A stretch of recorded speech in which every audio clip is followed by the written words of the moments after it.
வணக்க நண்பர்களே, இது உங்கள் விஎஸ்கே தமிழ் இன்ஃபோ. தமிழக அரசு உதவி பெறும் பள்ளிகளில் அறிவிக்கப்பட்டுள்ள முக்கியமான ஆசிரியர் பணி வாய்ப்புகள் குறித்த தகவல்களை இந்த வீடியோவில் பார்க்க போகிறோம். குறிப்பாக பார்த்தீங்கன்னா, சில மாவட்டங்களில் உள்ள பள்ளிகளில் காலி பணியிடங்கள் அறிவிக்கப்பட்டுள்ளன. முழு விவரங்களையும் தெரிந்து கொள்ள வீடியோவை கடைசி வரைக்கும் ஸ்கிப் பண்ணாமல் பாருங்கள். முதலாவதாக பார்த்தீங்கன்னா, தேனி மாவட்டம் ஆண்டிப்பட்டி வட்டத்தில் உள்ள மயிலாடும்பாறை ஜிஆர்வி மேல்நிலைப் பள்ளியில் பட்டதாரி ஆசிரியர்கள் தேவைப்படுவதாக செய்திகள் வெளியாகியுள்ளன. இது ஒரு நிரந்தர பணியிடம். பார்த்தீங்கன்னா, பட்டதாரி ஆசிரியர் கணிதம். இதற்கு எஸ்சி பிரிவை சேர்ந்தவர்கள் விண்ணப்பிக்கலாம்.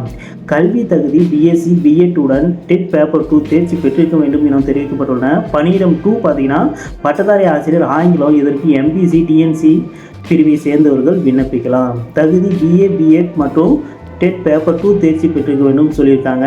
சம்பளம் அரசு விதிகளின்படி வழங்கப்படும். நேர்காணல் நடைபெறும் தேதி பார்த்தீங்கன்னா மார்ச் 6, 2026 மதியம் 2 மணி. தகுதி உள்ளவர்கள் தங்களது அசல் சான்றிதழ்களுடன் பள்ளி வளாகத்தில் நடைபெறும் நேர்காணலில் கலந்து கொள்ளலாம். அடுத்ததாக பார்த்தீங்கன்னா, தூத்துக்குடி மாவட்டம் எட்டயபுரம் அருகே உள்ள நடுவீர்பட்டி மாரியப்பா தர்ம வித்யாசாலை நடுநிலைப் பள்ளியில் தலைமை ஆசிரியர் பணியிடம் காலியாக உள்ளது. தகுதியில் பார்த்தீங்கன்னா பிஎஸ்சி பிஎட் மேக்ஸ் மற்றும் டெட் பேப்பர் 2 தேர்ச்சி பெற்றிருக்க வேண்டும் என தெரிவிக்கப்பட்டுள்ளன. இந்த வேலைக்கு குறைஞ்சது 5 ஆண்டுகள் பணி அனுபவம் அவசியம் சொல்லியிருக்காங்க. இது பொது பிரிவினருக்கான பணியிடம். இது ஒரு நிரந்தர பணியிடம் என தெரிவிச்சிருக்காங்க. நேர்காணல் நடைபெறும் தேதி பார்த்தீங்கன்னா மார்ச் 4 மாலை 10 மணி. மூன்றாவதாக பார்த்தீங்கன்னா, தூத்துக்குடி மாவட்டம் எட்டயபுரம் தாலுகா ஈராட்சியில் உள்ள சேனையர் கலைமகள் தொடக்கப் பள்ளியில் தலைமை ஆசிரியர் பணியிடத்திற்கு அறிவிப்பு வெளியாகியுள்ளது.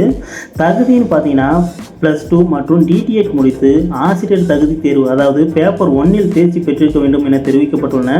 இந்த வேலைக்கு அனுபவம் பார்த்தீங்கன்னா குறைஞ்சபட்சம் 5 ஆண்டுகள் அனுபவம் தேவை. பிரிவு பொது பிரிவினர். இதற்கு விண்ணப்பங்கள் வந்து சேர வேண்டிய கடைசி நாள் பார்த்தீங்கன்னா மார்ச் 2. நேர்முக தேர்வு நடைபெறும் நாள் பார்த்தீங்கன்னா மார்ச் 6ன்னு சொல்லியிருக்காங்க. மேலும் இந்த வேலைவாய்ப்பு பற்றிய செய்தித்தாள் தகவல்களை தெரிந்து கொள்ள கீழே டிஸ்கிரிப்ஷனில் லிங்க் கொடுக்கப்பட்டுள்ளன. அதாவது வாட்ஸ்அப் குரூப் லிங்க் கொடுக்கப்பட்டுள்ளன. அதன் மூலம் தெரிந்து கொள்ளலாம். ஓகே ஆசிரியர் நண்பர்களே, தகுதியுள்ள ஆசிரியர்கள் இந்த வாய்ப்பை பயன்படுத்திக் கொள்ளுங்கள்.